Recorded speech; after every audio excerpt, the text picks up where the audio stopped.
Project Gotham Racing is a racing series that stands on its own even today. There's a lot of racing games out there, but not once while playing these games did I ever feel like they were trying to copy something else. The use of real-world cities, attention to detail, and the kudos system is what makes these games stand out in the pack. Project Gotham Racing 3 was a launch title for the Xbox 360, and despite its rushed development, it turned out to be a solid game and even reviewed well. Unfortunately, the next entry would be the series' last. Developed by Bizarre Creations and published by Microsoft Game Studios, Project Gotham Racing 4 was released for Xbox 360 in October 2007. The developers used the time between PGR 3 and 4 wisely, and from what I read, spent more money on development. Now let's take a look at Project Gotham Racing 4 and see if it ends the series with a bang.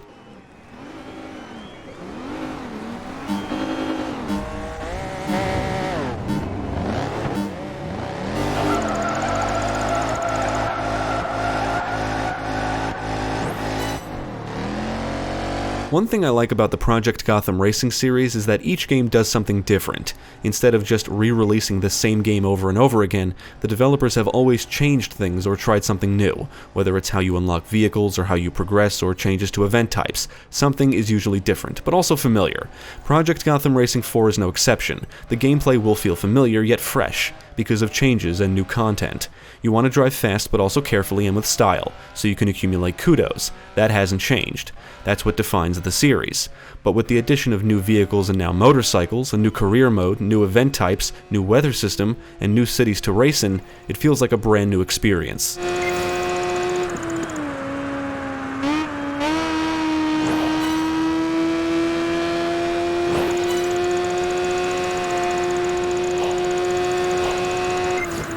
Project Gotham Racing 4 features the largest roster of vehicles out of the box, and that roster includes motorcycles.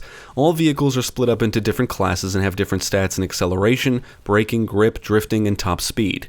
You can now create your own custom paint jobs and apply them to cars, and most new vehicles, along with tracks, helmets for your driver, and new game modes, can be purchased in the PGR shop. The currency is kudos, which are earned in certain game modes. You can earn kudos during events by driving well and with style. That means power sliding, drafting, driving on two wheels, getting air, performing wheelies, driving at high speeds, and not crashing. The combo system returns in the form of stars. Chaining maneuvers together grants you stars, but the combo and stars will be lost if you crash.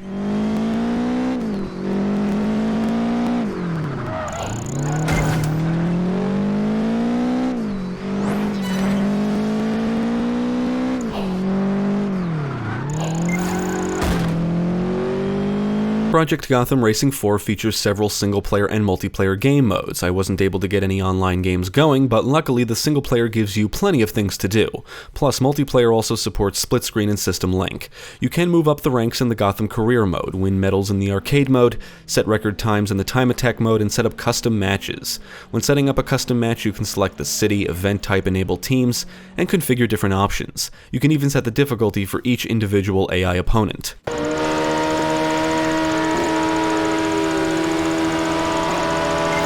Before jumping into the career mode, you'll need to choose a difficulty. Your objective is to win and move up the ranks until you're number 1, and you can earn kudos in this mode. You compete in championships for points. Each championship consists of multiple events, and the racer with the most points at the end of a championship wins. The amount of points you earn is based on your finishing position, or how well you do during an event, and the better you do, the more kudos you earn. Winning championships will move you up the ranks and unlock more championships. Win or lose, you'll still earn kudos, and even if you lose a championship, you'll have the opportunity to try again in the next season. As you progress through the career, you'll get opportunities to participate in invitational events, and winning these means you'll win new vehicles. Your vehicles are stored in garages. You can walk around the garages, take pictures, and the garages are where you can find and play Geometry Wars Waves, another fun and addictive twin-stick shooter in the Geometry Wars series.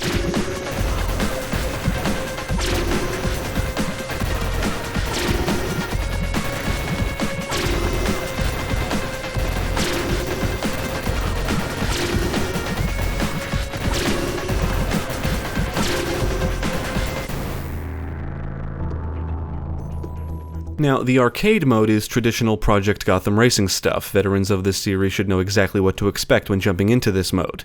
You compete in events for medals and kudos. There are multiple series of events and most of them need to be unlocked. Before starting an event, you can select the difficulty, and each difficulty equates to a medal. The harder it is, the more kudos you earn. The medals range from steel to platinum, steel being the easiest and platinum being the hardest. The gold and platinum medals will really test your skills, and you'll probably want to revisit earlier events when you unlock new and faster vehicles. You can earn 2 medals in most events, one for cars and one for bikes.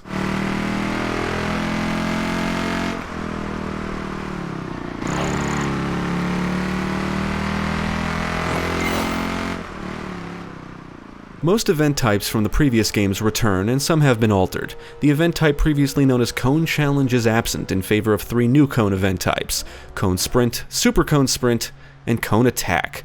The objective of Cone Sprint and Super Cone Sprint is to drive through all of the cone gates as fast as possible, and hitting cones results in a penalty. In Cone Attack, the objective is to knock down the required amount of cones. Another new event type is Superstar, where you have to earn as many kudos as possible before time runs out. The career mode will sometimes have you participate in kudos challenge events. These require you to score the target amount of kudos by scoring only the target type of kudos. For example, you have to earn kudos by driving at high speeds or by drafting.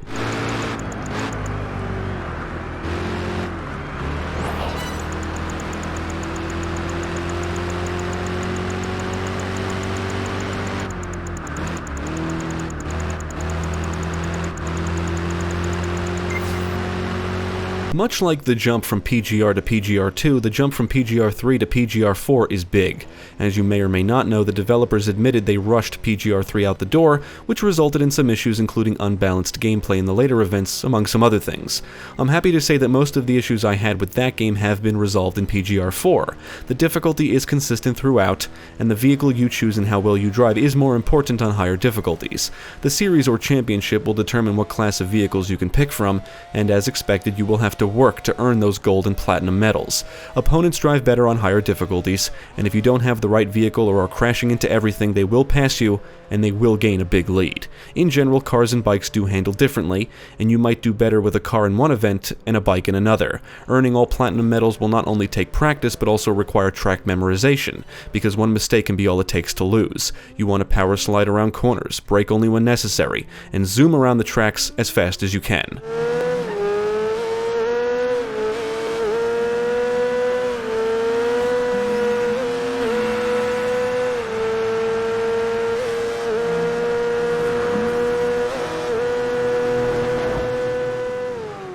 Once again, you'll be racing in many of the same cities we've raced in before, like New York, London, and Tokyo, just to name a few. In fact, Project Gotham Racing 4 features all of the same cities that were present in 3, along with new ones. The tracks look gorgeous and are exceptionally well detailed, and one of the biggest additions in PGR4 is the new dynamic weather system.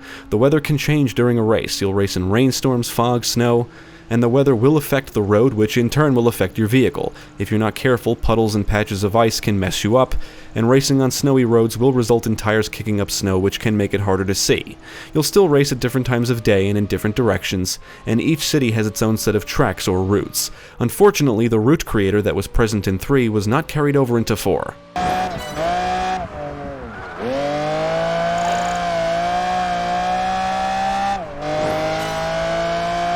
I thought PGR3 looked incredible. 4 looks even better. I once again felt like I was driving in these actual cities. Everything ranging from the road textures to the lighting to the weather effects looks incredible. Vehicle models look great, and for a more immersive racing experience, you can switch the camera to the behind-the-wheel perspective and view detailed interiors of your vehicles. Even the animations of your driver or rider on bikes looks good, and if you crash hard enough, they'll go flying off the bike. And I have to admit, ramming my cars into bikes to knock off the riders was fun and satisfying. Get the fuck out of here. You can save and watch replays, use the game's photo mode to take pictures, and back during the game's heyday you could upload your photos to the game's website and then download them later. Plus, photos your friends took would appear in your garages and you could vote on them.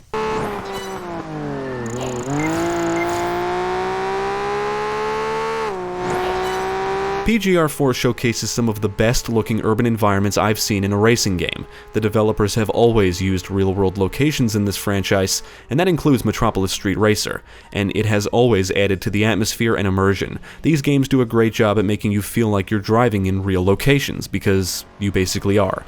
Just like in PGR3, the environments look almost photorealistic, mainly when you're in motion. Spectators can be seen on the sides of the tracks, and they'll cheer and take pictures. You will see some pop in from time to time, and if you actually take the time to look around, you'll notice some blurry textures here and there, but overall, PGR4 is quite the looker.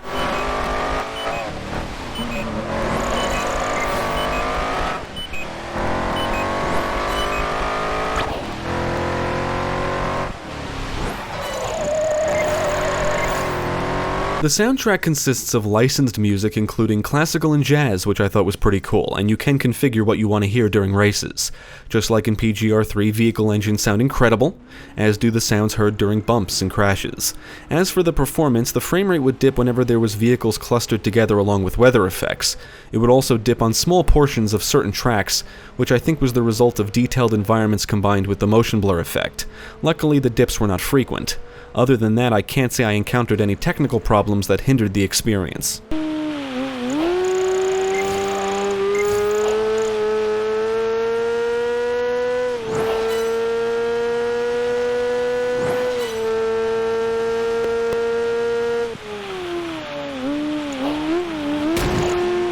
Project Gotham Racing 4 is my favorite game in the series. It consumed multiple afternoons. Unlocking all the vehicles and trying them all out is addictive. It's a vehicle collectathon, but each vehicle handles differently, and because I wanted to try them all, not being able to switch vehicles in between the arcade mode events without having to go back to the event selection menu is my only real gripe with this game. If I had to rank the games in this series from best to worst, it would go 4, 2, Metropolis, 3, 1 obviously being the first Project Gotham Racing. I want to be clear and say I still enjoyed 3 and 1 despite them being at the bottom of the list. 3 was rushed and often felt like it, and I felt like the AI in 1 made some events more frustrating than fun. Much like PGR2, PGR4 looks as if the developers put more time and care into it, and the result is a huge leap in quality and content compared to its predecessor.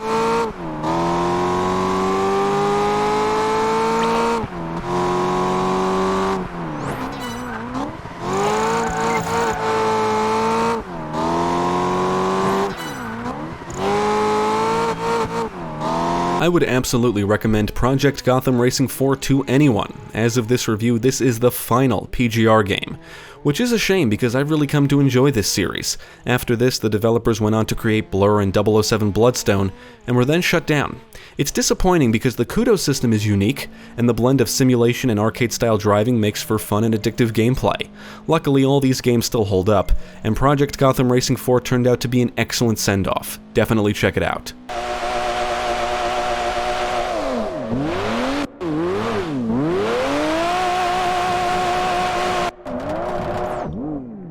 Thank you for watching. If you enjoyed this video, check out the rest of our channel, follow us at the links below, and you can also support us on Patreon.